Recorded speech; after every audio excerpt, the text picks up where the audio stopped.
All right, you guys, this your boy Becca Joe with another one. Let's get down to business. So the Lakers suffered their second straight defeat, and this is their second straight defeat at home. The first game of the season, opening night, they lost to the Warriors 121 to 114. And last night, the Lakers fell at the hands of the Phoenix Suns 121 to 111. This game was never that close. The Phoenix Suns at one point were up by as much as like 30. The Lakers tried to make a serious run at the end, but it was just too little too late. This team is a bunch of disjointed, incohesive bunch of misfits. And there was one point in the game where AD and Dwight Howard got into it. Like, them two looked like they was getting ready to throw down on the sidelines. Nobody has a clear defined role.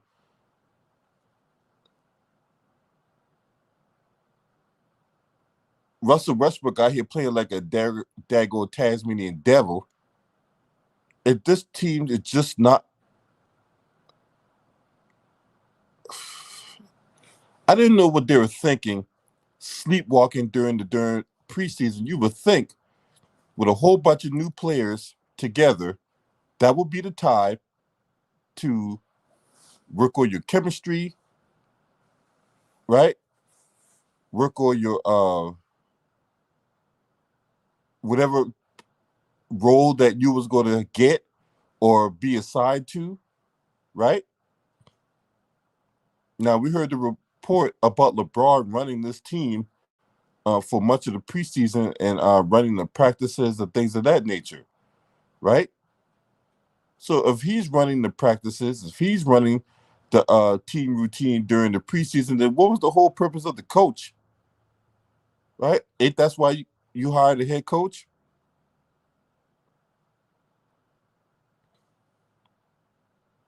The Lakers are straight trash. They sleptwalked through this preseason. Nobody had a clear defined role. They didn't take the preseason seriously, and it's showing come the regular season. Now, these pundits and these experts out here, quote unquote, are the same ones that will tell you, oh, don't worry about the Lakers. The Lakers will be just fine. Now they're telling you, oh, it's going to take some time for them to get it together. But once they get it together, watch out. This team's going to be a force in the Western Conference. What? Look,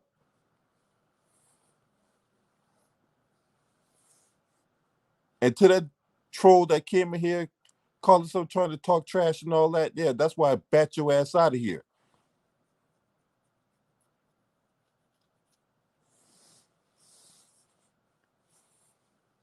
I know what I'm talking about, and I know what I'm seeing. Because the difference is those other teams that slept walk through the season and made it to the finals, you conveniently left out. Those teammates were together for years. They were just a complete brand new team straight out the gate. And just because you can bring up one or two anomalies does not change the fact that you need to have a good cohesive unit during the preseason in order to be a contender in the regular season. You just don't bring up one or two anomalies and then that just debunks the whole argument. The fuck out of here.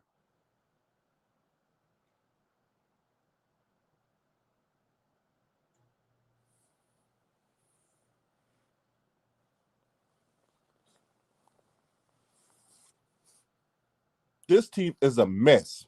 This team is a fucking joke. These pieces don't fit. Why in stretches you had Russell Westbrook and Rajon Rondo on the court at the same time? Like, help me make that make sense.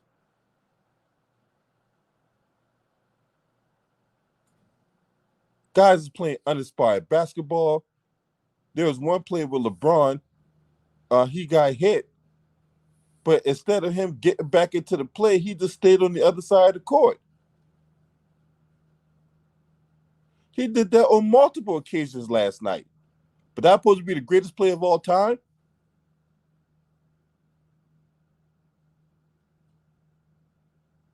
Yeah, AD not asserting himself down low.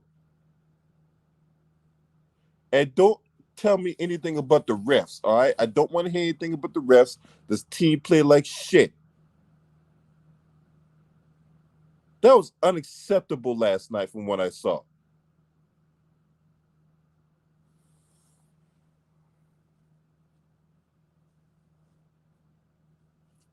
You see the Phoenix Suns, they out there having fun. They play like a cohesive unit.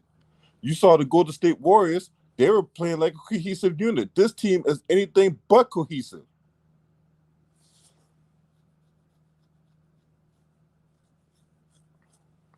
You lose your first two games at home. At home. It'll be one thing if you're on the road, but you lost your first two games at home. And then no guarantee because they got a few cupcakes coming up. They got the Rockets, they got OKC, they got teams like that that's coming to town. And if you're losing those games, right? I mean, you're getting your asses beat by Western Conference contenders. There's no foregone conclusion that the Lakers going to make the NBA Finals. Just because you got a whole bunch of superstars together, you got a whole bunch of top five players on one team, that does not necessarily guarantee you're going to make the NBA Finals.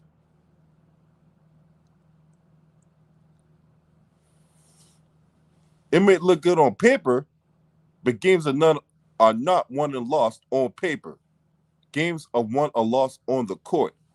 And there's nothing about this team right now that gives me any kind of confidence that this team is going to see the NBA Finals, let alone winning a championship.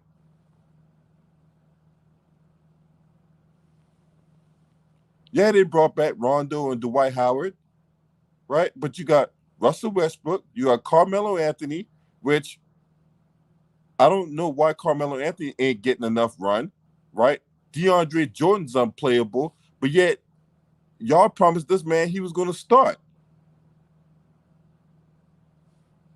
And that's one thing you don't never do. When you're a coach or whatever like that, you're supposed to be playing the best players, right? The best combination of players that's going to give you a chance to win. Not giving out goodies, giveaways, and guarantees and promises and shit like that to a man that's unplayable. DeAndre Jordan is unplayable.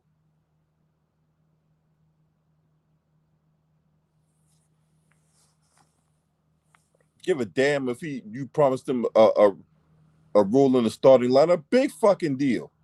I don't care who's starting. I care who's, I care about who are you going to put on the court that's going to give us the best chance to win, and more importantly, who's going to give us in a position where we get off to a good start. So I need people that's going to start the game that way, and I need people that's going to close the game that way. Speaking of closers, who's going to close the game for? Is it going to be LeBron? Is it going to be Westbrook? Is it going to be AD? Somebody need to have that clear, defined role, right? It can't be a situation where, all right, LeBron comes down, all right, he gets his 2 shots. And then when we come down again, AD go get his shots. And then when we come down again, Russell Westbrook will get his shot. You know what I'm saying? Because, LeBron already had 2 and AD had 2, and I ain't get mine off yet, so I need to get mine in. Who is going to be the fucking closer? And then you go through that man. This is the downside of having super teams. See, it might look good with all these guys getting together, and all these guys here is whooping everybody asses and all that. Oh yeah, it looks good then. Yeah, ESPN talking about it, FS1 talking about it. You got Shannon Shaw putting on goat mask and shit. Toucan saying Nick Wright, putting on fawning coverage about how LeBron's the greatest player and all that, and how AD's the second coming and blah blah blah blah blah. Oh yeah, that all sounds good when they whooping that ass. But what happens when they get their asses whooped? Right? Because see, no one really wants to talk about that. No one hardly ever talks about when it goes wrong. right? Russell Westbrook want to wear skirts and shit and Hollywood, right? And then you can tell by his comment that the Lakers was in trouble. What's up, y'all? King Taylor, Brandon Ethero, right? If you go back to the before the preseason even began, the way the comments they were making, you could it should have set alarms immediately. But instead, you got fans and media pundits like, oh man, this team going to the championship, man. I mean, look at the Western Conference right now. I mean, it's for the Lakers to take. I mean, they got AD, LeBron, Russell Westbrook. They got Carmelo Anthony. Now, mind you, a few years ago, these same people was telling you Carmelo Anthony was washed, right? That he was done, right?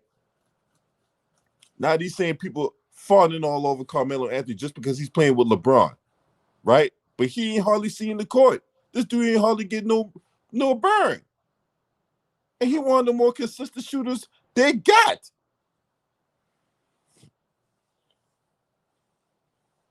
When you got Russell Westbrook not wanting to evolve his play. When you got LeBron saying, well, at this point in my career, there's nothing I can learn in the preseason. When you got players making comments like that, AD had the right approach. But when you got your other two superstars, turnovers don't count in the preseason, right? And there's really nothing I can learn at this point in my career. I'm in year 19.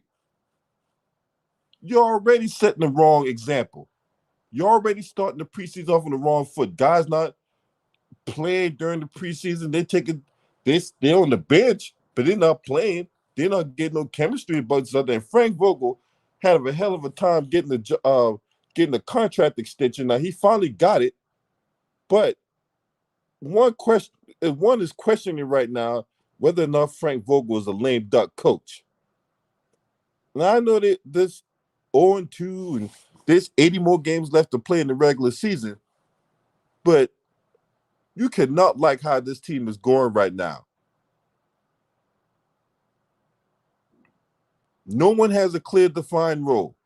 And even if they do have a clear defined role, these guys got these, alpha diva-like mentalities that I don't even think they're willing to accept the role they're given or was asked of them. Because there's another element to that too that we hadn't talked about. Are they willing to accept the role they are given?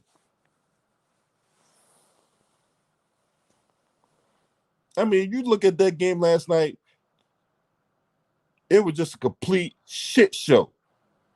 That's not the Lake show. That's a shit show.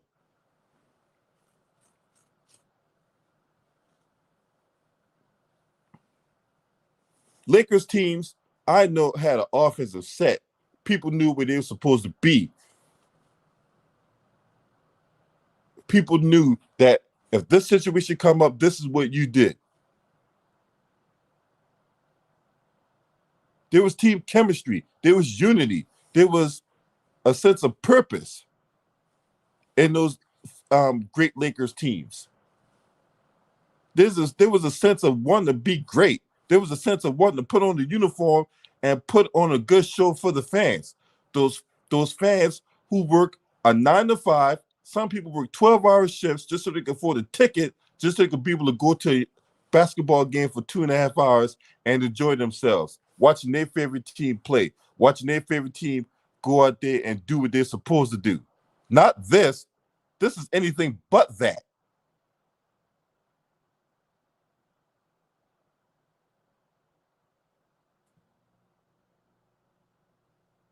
This was disgusting of what I'm seeing right now from the Lakers. This is not the Los Angeles Lakers I know. This is not the team I grew up watching when they were a perennial NBA Finals contender in the 80s. And even in the late 90s, in the 2000s, when they were going to the NBA Finals, winning championships under Phil Jackson. Had a couple down years, came right back and went to the finals, won 2 or 3 more championships in the late 2000s. This is not that. This current version of the Lakers is not that at all.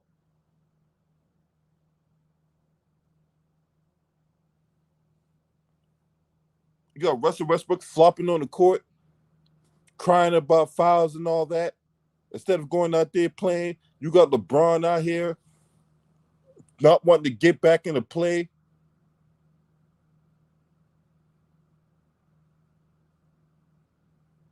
He over there looking up at the scoreboard. Yeah, motherfucker, y'all down 30.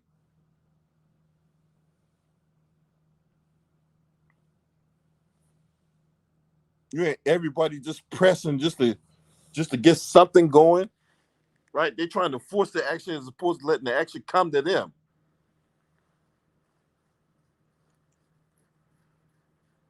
It's unacceptable what I'm seeing right now from this team. This team ain't nowhere. Forget the NBA Finals. Can we even remotely say that this team can barely make a play-in game? Forget NBA Finals right now. This team ain't nowhere near that. Is this team even qualified to make a play-in game?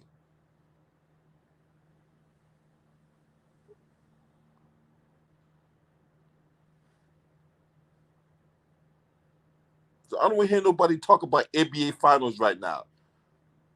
The way they're playing, they're not even going to so much as sniff it, let alone play in it.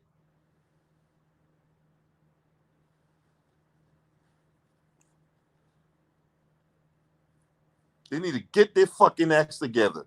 Guys, the coaching staff need to come together and formulate some kind of plan into how they're going to right that ship. And Frank Vogel, look, I know he coached the Indiana Pacers to the NBA Eastern Conference Finals, right? I know he won a championship with the Lakers his first year and all that, right? But Frank Vogel, you need to develop a set of nuts. You're coaching like you were the head coach of the Orlando Magic and not the Indiana Pacers. Get your troops, get your coaching staff together and formulate a plan on how to get this shit right. And the motherfuckers don't want to accept their role, don't fucking play them. They don't give a fuck how much money they make, right? I don't give a fuck if they make $30 million or $300,000. Play the best players, period.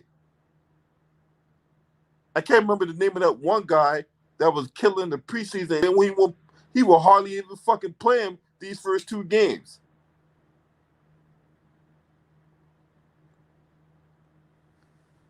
This team is lifeless. This team has no identity. There's a whole bunch of finger pointing and infighting. And it is disgusting. It is unacceptable. And it's conduct unbecoming a member of the Los Angeles Lakers. Now, any real Lakers fan out there would know that. I'm not talking about these pom-pom LeBron fans out here dick licking and lip popping and lip smacking and all that shit. I'm talking about real Lakers fans, what it's like to be. There's a sense of purpose. There's a meaning when you don a purple and gold uniform, no different than in baseball when you put on pinstripes for the New York Yankees. You already know what to expect. It's about championships. That's it. It's not about feel good. It's not about what made you feel good during that day and whatever like that. No, when you don certain uniforms, whether it be the pinstripe of a Yankee uniform or the purple and gold of a Lakers uniform, there's a certain level of expectations that need to be met. Nothing short of excellence. That's what we meant when you don the Lakers uniform. When you don a purple and gold. All those past championship teams.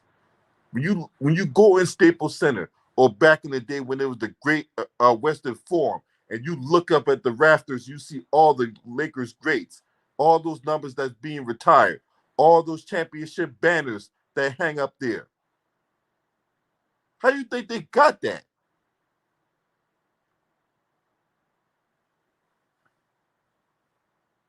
That's all I got to say about that. This team's disgusting, man. There's no way in hell this team is even primed for an NBA Finals run. I don't even want to hear nobody talk about that shit. I remember even calling this before the season even began, that there's no guarantee that this team was going to make it. But I didn't think they was going to be this bad. They're awful.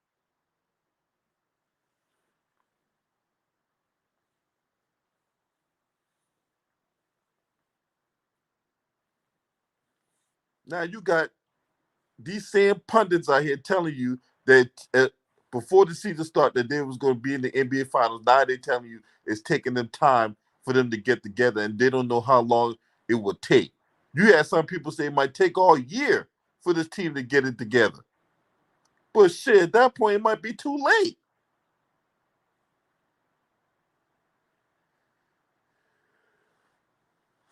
Now watch. If this team gets off, start rattle off wins against the fucking OKC Thunder and all that, we're gonna revisit this, right? Because these same people now is gonna tell you that, oh, yeah, the Lakers, they right the ship. Yeah, they got all these wins now and all that. And I'm gonna come right back around. I'm like, okay, remember what we talked about, right? They can't beat good teams. Golden State's a good team. Fucking Phoenix is a good team. They have to be a good team coming off an NBA Finals appearance last season. Amid turmoil right now in Phoenix regarding their owner, Robert Sarver, right? But coming up, they got some bad teams. They got OKC. They got uh, the Rockets. They got Cleveland. Now, I did say San Antonio, but I don't even think the Lakers could beat San Antonio. Now, San Antonio is playing a lot better than I thought they were, right? So that's not even a guaranteed win. They got some guppies coming up. And the Lakers go out there and take care of business to these guppies. You got these same people in the media that's going to be like, all right, the Lakers, they're back. See, I told you ain't nothing to worry about. They're going to make the NBA Finals, man. Right? Now, these are teams the Lakers should absolutely have no business blowing out. But if these games are close, you need to be very concerned, right? And if they lose these games to these guppies they have no business losing to, oh boy, they might burn down Staples Center.